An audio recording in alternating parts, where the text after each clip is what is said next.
నమస్తే గురువుగారు. శ్రీమాత్రే నమః. అయితే ఈ జనవరి మాసంలో కర్కాటకం రాశి వారికి ఎలా ఉంది? ఈ జనవరి మాసంలో కర్కాటక రాశి వారికి కనుక చూసుకున్నట్లయితే సర్వసాధారణంగా రాశి మీద గురువు దృష్టి ఉంది, రాహు దృష్టి ఉంది. రాశి నుంచి రెండవ స్థానం మీద గురువు దృష్టి ఉంది. కాబట్టి ఏమిటంటే కాస్త పితృ దేవతా సంబంధించినటువంటివి చేయడం మంచిది. వీళ్ళకనే కాదు, సర్వసాధారణంగా ఇక్కడ నుంచి ఒక 17 నెలల పాటు, ఒక నెల ఆల్రెడీ అయిపోయింది, ఇప్పుడు 17 నెలల పాటు అన్ని రాసుల వారు పితృదేవతా సంబంధించి చేసుకోవడం మంచిది. ఫైనాన్షియల్గా మాత్రం మంచి గ్రోత్ ఉంటుంది, అందులో ఎటువంటి డౌట్ లేదు. కాకపోతే కొంత అపోహలు, కొన్ని ఇమాజినేషన్స్, కళలు కాస్త ఎక్కువగా అవుతుంటాయి వీరికి. ఏదైనా సంతకం చేసేటప్పుడు, అది అగ్రిమెంట్ చేసుకునేటప్పుడు పర్టికులర్గా కొన్ని జాగ్రత్తలు తీసుకుంటుండాలి. ఎందుకంటే అగ్రిమెంట్స్, కాంట్రాక్ట్స్, మెసేజింగ్స్, మెయిల్స్ చేసే విషయంలో తప్పిదాలు జరగడం ద్వారా వీళ్ళకి ఇబ్బంది వస్తూ ఉంటుంది. అదేవిధంగా మరొకటి ఏంటంటే ఇక్కడ కర్కాటకం వారికి వేడి చేయడం అంటారు చూసారా, హీట్ రిలేటెడ్ సంబంధించిన అటువంటి ఇబ్బందులు వస్తుంటాయి, చూసుకోవాలి. కొత్త ఫ్రెండ్స్ పరిచయం అవుతారు, రాజకీయంగా చాలా బాగుంటుంది.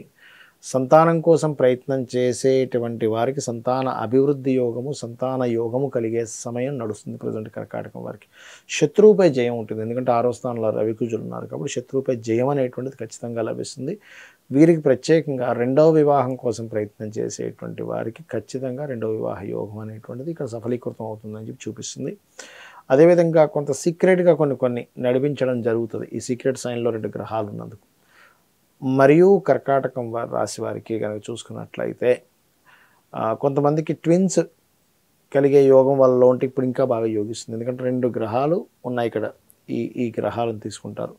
అట్లాగే కర్కాటకం వారికి బ్యాంక్ రంగాలు, టీచింగ్, ఫైనాన్స్ రిలేటెడ్ రంగాల్లో ఉద్యోగం కోసం ఎవరైతే ప్రయత్నం చేస్తుంటారో వారికి చక్కటి ఉద్యోగ యోగం కనబడుతుంది చాలా స్పష్టంగా. ఇంటిని అందంగా తీర్చిదిద్దుకోవడము, ఇంటీరియర్ డిజైనింగ్స్ అంటూ ఉంటారు, అటువంటివి చేయించడము, ఇట్లాంటివి చాలా బాగున్నాయి ఈ రాశి వారికి చెప్పాలంటే. మరియు మరొక విషయం ఏంటంటే ఇక్కడ చూసుకున్నట్లయితే ఇన్వెస్ట్మెంట్స్కి ఇది సరైన సమయమా కాదా అంటే ఇది సరైన సమయం కర్కాటకం వారికి, అందులో ఎటువంటి ఇబ్బంది లేదు. అందులో ముఖ్యంగా 19వ తేదీ లోపల చేసే ఇన్వెస్ట్మెంట్స్ అన్ని విధాలా పనికొస్తుంది. అయితే ఈ రాశి వారు ముఖ్యంగా చేయవలసిన దేవతారాధన ఏమిటంటే సూర్యభగవాను చూస్తూ సుబ్రహ్మణ్యేశ్వర స్వామి ఆరాధన చేయడము, లేదా లలిత విష్ణు సహస్రనామాలు రెగ్యులర్గా చాంటింగ్ చేయడము. అంత నేను చాంటింగ్ చేయలేను అనుకునేటువంటి వారు కనీసం ఓం నమో నారాయణాయ, ఓం శ్రీమాత్రే నమః అని నామం చేయొచ్చు. ఏదైనా సంతకం చేసేటప్పుడు ఒకసారి గణపతిని తలుచుకొని సిగ్నేచర్ చేయడం అనేటువంటిది మంచిది వీరికి. అయితే గురువుగారు, మీరు ఇప్పటిదాకా గోచారం ఫలితాలు చెప్పారు కదా, సో ఇవే చూసుకోవాలా ఇంకా వేరే ఏవైనా కూడా చూసుకోవచ్చా? గోచార ఫలితాలతో పాటు మన జన్మజాతక ఫలితాలను ఉంటాయమ్మా. అంటే మనం జన్మించినప్పుడు, ఇప్పుడు మీరు జన్మించారు, మీరు జన్మించినప్పుడు ఉన్న గ్రహస్థితి అనేది ఒకటి ఉంటుంది. ఇది ఎట్లా తెలుసుకోవాలి అంటే మీరు జన్మించినప్పుడు ఉన్న సమయం తీసుకోవాలి, దీని ద్వారా లగ్నం తెలుస్తుంది. లగ్నం ద్వారా ఏంటంటే మనిషి ఏమిటి, అసలు ఆ వ్యక్తి ఏమిటనే విషయం తెలుస్తుంది. అదేవిధంగా సమయం ద్వారా లగ్నం ఎలా తెలుస్తుందో date, month, year, time, place of birth, వీటి ద్వారా ఆ వ్యక్తి జన్మించినప్పుడు నుంచి ఉన్నటువంటి గ్రహస్థితి తెలుస్తుంది. వీటి ద్వారా ఏమిటి లాభము అంటే, ఇప్పుడు మీరున్నారు, మీకు ధనం ఏ రూపంలో వస్తుందో తెలియాలంటే మీ ధనాధిపతిని పట్టుకోవాలి. మీకు ధనం ఇచ్చేవాడు అసలు ఎవరు, ఆ ధనాధిపతిని మనం తెలుసుకోవడం ద్వారా ఏం తెలుస్తుందంటే మీరు ఏ రంగాల్లో బాగా కలిసి వస్తుంది, ఎప్పుడు మీరు ధనం ఇన్వెస్ట్మెంట్ చేయాలి, ఎప్పుడు ఇన్వెస్ట్మెంట్ చేయకూడదు. కొంతమంది షేర్స్లోని, మ్యూచువల్ ఫండ్స్లో ఇన్వెస్ట్మెంట్ చేస్తుంటారు. రైట్ టైంలో ఇన్వెస్ట్మెంట్ చేస్తే డబ్బులు వస్తాయి, రాంగ్ టైంలో ఇన్వెస్ట్మెంట్ చేస్తే పోతాయి, అది తెలుస్తుంది. అలాగే కుటుంబ వ్యవహారాలు తెలుస్తాయి, కుటుంబంతో ఉండే రిలేషన్స్ తెలుస్తాయి 2nd హౌస్ వల్ల. ఇప్పుడు 3rd హౌస్ రీడింగ్ అని ఉంటుంది ఆస్ట్రాలజీలో. ఈ 3rd హౌస్ రీడింగ్ వల్ల ఏమిటంటే మీకు అన్నదమ్ములతో సఖ్యత ఎలా ఉంటుంది. కొంతమందికి అన్నదమ్ములతో గొడవలు ఉంటాయి, కొంతమందితో మోసపోతారు, కొంతమంది వాళ్ళే సపోర్ట్ చేస్తారు. అది మీరు తెలుసుకున్నారనుకోండి, ఓకే నేను అన్నదమ్ములతో వెళ్తే ఇబ్బంది అవుతుంది, అలాంటప్పుడు ఏదైనా బిజినెస్ అనుకుంటే వెళ్ళరు. అలాంటప్పుడు ఎందుకు గొడవలు వస్తాయని తెలిసింది, దూరంగా ఉంటారు. అంటే ఇట్స్ వెరీ క్లియర్లీ మన జన్మజాతకం మనం ఏమిటి, మనం ఏం చేయాలి, ఏం చేయకూడదు, ఎప్పుడు ఎలాంటి నిర్ణయాలు తీసుకోవాలని చెప్తుంది జ్యోతిష్ శాస్త్రం. అదేవిధంగా 4th హౌస్ రీడింగ్ అంటారు ఇందులో, అంటే మీ విద్య ఏమిటి. అదేవిధంగా ఇందాక నేను మీ జాతకం చూసాను, ఏమంటే మీకు ఎడ్యుకేషన్ బ్రేక్ అయిందమ్మా అన్నాను లేదా, మీరు చెప్పారు, మీరు నాకు చెప్పలేదు, ఫస్ట్ టైం చూడడం అన్నాను లేదా, అట్లా తెలుస్తుంది అనమాట. అట్లాగే రెండవది ఏంటంటే ఇక్కడ మనిషి యొక్క తత్వం ఏమిటి, ఇది లగ్నం బట్టి ఎలా తెలుస్తుందో మనిషి యొక్క మానసిక తత్వం ఏంటి, మానసిక స్థితి ఏంటి 4వ భావం బట్టి తెలుస్తుంది. తల్లిదండ్రులకు ఎట్లా ఉంటుంది, అదేవిధంగా ఒకవేళ మీరు గృహం కొనుక్కుంటే ఎప్పుడు కొనుక్కుంటే మంచి, చాలామంది తెలియక రాంగ్ టైంలో కొనుక్కుంటారు. రాంగ్ టైంలో కొనుక్కోవడం వల్ల ఇబ్బంది పడతారు.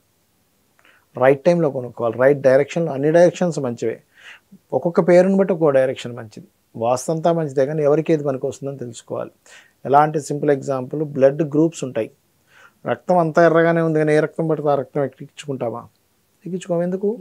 అది రివర్స్ అవుతుంది మనిషికి. బికాజ్ ఆఫ్ సేమ్ గ్రూప్ ఎట్లా పెట్టుకుంటామో మీకు కలిసి వచ్చేటువంటి దిశలో మీరు ఉండాలి. అదేవిధంగా వివాహ సమయం కూడా చాలామంది తెలియక వివాహం అవ్వట్లేదని, ఎన్ని సంబంధాలు చూసినా కుదరట్లేదని బాధపడుతూ ఉంటారు. ఇక్కడ బాధపడడం కాదు, ఎప్పుడు ఆ సమయం ఉందో తెలుసుకోవాలి. ఇప్పుడు నేను ఉన్నాను, రాత్రి అర్ధరాత్రి 1 గంటకి 2 గంటలకి 3 గంటలకి మాటిమాటికి డోర్ తెరిచేసి అయ్యో సూర్యుడు రాలేదంటే బాధపడితే ఎలా ఉంటుందమ్మా చూసేవాడికి? 6:30కి సూర్యోదయం, నువ్వు 1 గంటప్పుడు లేచి బాధపడతావు ఎందుకు? అంతే కదా. సో టైము, ఎప్పుడు వివాహ సమయం ఉంది అప్పుడు చేసుకుంటే వాళ్ళ లైఫ్ బాగుంటుంది. ఎప్పుడు లేదో మనం ఆ టైంలో, లేని టైంలో మనం వెతుకుతూ ఉంటాం. ప్రతి మనిషికి 3 నుంచి 5 సార్లు ఉంటుంది వివాహ యోగం అనేటువంటిది. ఆ పర్టికులర్ టైమ్స్ ఎప్పుడు వచ్చాయో వాళ్ళకు ఉన్నటువంటి ఆర్థిక పరిస్థితిని, ఇప్పుడు వచ్చింది కదా టైం వచ్చింది కానీ చేసుకున్నాం, ఆర్థిక పరిస్థితి బాగోదు ఆ టైంలో, ఇంకోసారి ఇస్తాడు భగవంతుడు ఛాన్స్, ఇంకోసారి ఇస్తాడు. అలాగా గ్రహాల యొక్క కదలికల మూలంగా ఆ టైం చూసుకొని చేసుకోవాలి. అదేవిధంగా ఇన్వెస్ట్మెంట్స్ కావచ్చు, సంతాన అభివృద్ధి కావచ్చు, లేకపోతే దాని ఏమంటారు జాబ్ కావచ్చు, బిజినెస్ కావచ్చు, ఇవన్నీ కూడా మన జన్మజాతకంలో ఉంటాయి. ఇక్కడ మీకు సందేహం కలుగుతుంది, మరి ఇవన్నీ మన జన్మజాతకంలో ఉంటే ఇప్పుడు కూర్చోబెట్టి ఈ రాశి ఫలితాలు ఎందుకు చెప్పారు అని. ఇది ఎలా అంటే అమ్మా, ఇప్పుడు మీరు ఉన్నారు, స్టూడియోకి వస్తున్నారు, అక్కడి నుంచి ఇక్కడికి రావాలి, ఒక అరగంట పడుతుందా మీ ఇంటి నుంచి ఇక్కడ రావడానికి? పడుతుంది. అదే బాగా ట్రాఫిక్ జామ్ ఉంది, ఎంత టైం పడుతుందమ్మా? గంట పడుతుంది. బాగా వర్షం పడుతుంది, ఎక్కువ టైం పట్టచ్చు కూడా. ఒకసారి వస్తున్న వెహికల్ ఆగిపోయింది, ఇంకెక్కువ టైం పట్టచ్చు. అంటే ఏమిటి? మీ చేతుల్లో లేకుండా ఇంకోటి బయట ఉండే పరిస్థితి కూడా మిమ్మల్ని ఆపుతూ ఉంటుంది. మీరు ఆరోగ్యంగానే ఉన్నారు, నడవగలరు, మాట్లాడగలరు, అంత ఆరోగ్యంగా ఉంది, ఏ ప్రాబ్లం లేదు, నేను కూర్చో యాంకరింగ్ చేయడానికి నేను రెడీగానే ఉన్నాను. కానీ వచ్చే తోవ హాఫ్ అన్ అవర్లో రావాల్సింది 1 అవర్, 1.5 అవర్, ఒక్కోసారి 45 మినిట్స్ ఎందుకు పడుతుంది? బికాజ్ ఆఫ్ మధ్యలో ఉండేటువంటి పరిస్థితి.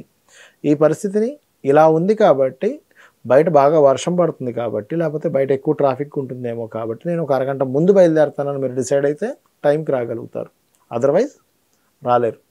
ఈ పరిస్థితే గోచారం. ప్రజెంట్ ఈ మంత్ సిచ్యువేషన్ ఏమిటి, దీనికి నేను ఎలా ఉండాలి, ఎలా స్పందించాలి, ఎలా సిచ్యువేషన్స్ని ఎట్లాగా హ్యాండిల్ చేయాలి, ఎట్లా ప్లాన్ చేసుకోవాలి, ప్లానింగ్ని మీకు స్పష్టంగా చెప్పేది ఈ గోచారం. అందుకని గోచార ఫలితాలు చెప్పుకుంటూ మన జన్మజాతక ఫలితాలను చూసుకోవాలి. చాలామందికి జాతకము తెలియదు, గోచారం చూసుకోవడం అర్థం కాదు, వాళ్ళ డేట్ ఆఫ్ బర్త్లు తెలియవు. అప్పుడేం చేయాలి అంటే, నిత్యము ఉదయం సాయంత్రం చక్కగా లలిత కానీ విష్ణు సహస్రనామాలు కానీ చదువుకుంటూ, గోశాలకు వెళ్ళే అలవాటు ఉంటే గోశాలకు వెళ్ళి గోవులకి ఏదైనా తినిపిస్తూ, భగవంతుడిని శరణాగతి అంటారు దాన్ని. అంటే నాకు ఇవి ఏమీ తెలియవు, నీ పాదాలు నేను పట్టుకున్నాను తల్లి, నన్ను నువ్వు నడిపించు, నా పని నేను చేసుకుంటూ ఉంటా, అన్నిట్లో నేను చూసుకుంటాను, వెళ్తూ ఉంటే అమ్మవారే రక్షిస్తుందని మనకి దేవీ భాగవతంలో ఉంది. అంటే ఒక వ్యక్తి తన పూర్వజన్మ కర్మల చేత నుదుటి మీద ఒక రాత రాసుకొని వస్తాడు భూమి మీదకి. కానీ ఎప్పుడైతే అమ్మవారి భక్తులు అవుతామో, బ్రహ్మని పిలిచి వాడి నుదుట రాతని తిరిగి రాయమని చెప్తుందట అమ్మవారు. అంటే అమ్మవారి ఆరాధన అంత గొప్పది. కాబట్టి ఫైనల్గా మనం ఏం చేసినా అమ్మవారి ఆరాధన చేసుకుంటూ మన పని మన ప్రయత్నం చేసుకుంటూ వెళ్ళిపోతుండాలి, ఆగిపోకూడదు ఎక్కడా కూడా. గమ్యం ఎప్పుడు చేరుతామంటే నడుస్తూ ఉంటేనే చేరుతాం, ఆగిపోతే చేరం అనేది అర్థం చేసుకోవాలి. ధన్యవాదాలు గురుగారు. శ్రీమాత్రే నమః.